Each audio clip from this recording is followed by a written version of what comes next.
Hey everyone, welcome back to the Empowered Learner series. In this episode, we are going to discuss how you can help your students to leverage technology in order to achieve learning goals and reflect on the learning process. As educators, we want our students to set personal goals so that they can gain more ownership in their learning.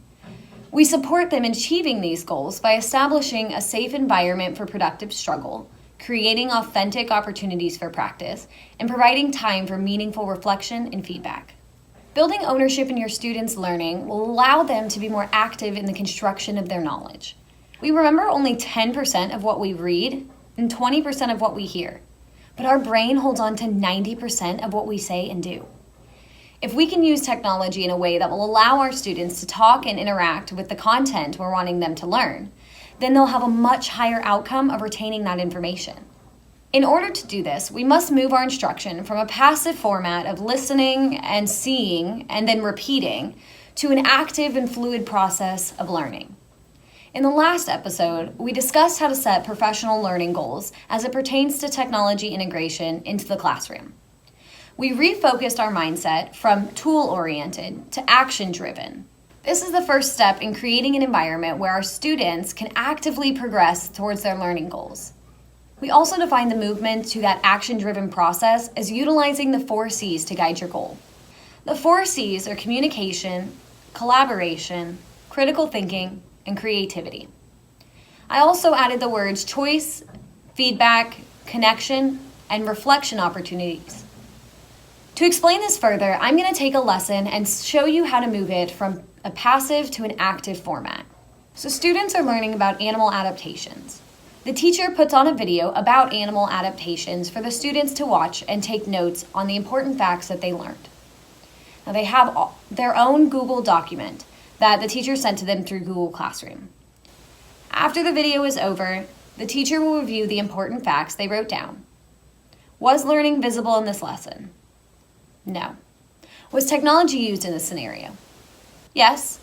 Was the technology integrated in an action-driven way that allowed the students to achieve personal and meaningful success in this lesson? No. So this would be an example of a passive environment. Students have the same goal to learn about animal adaptations. They get the instruction in the same way.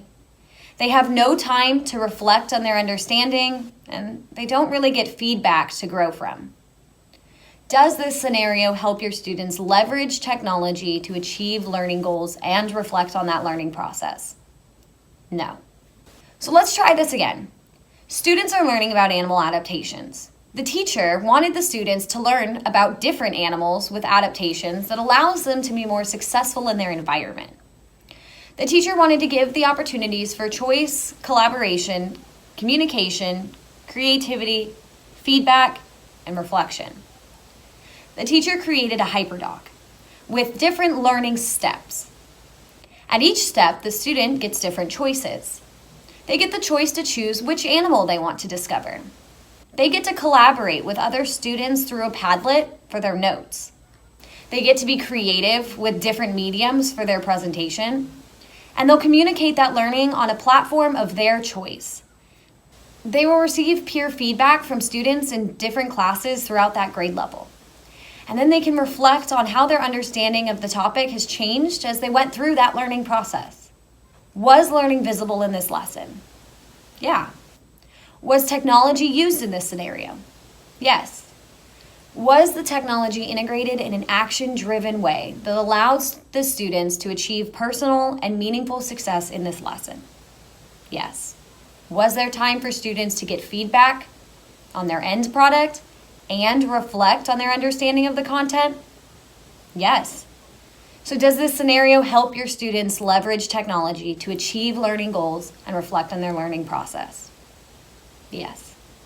So today I leave you with this. When creating lessons that connect to your professional learning goals, ask yourself these questions. Does this lesson provide opportunities for my students to practice and master their learning goals in an action-driven way? And did I provide time for feedback and reflection so they can grow as a learner? So as I sign out, please remember, give chances, encourage mistakes, and get techie.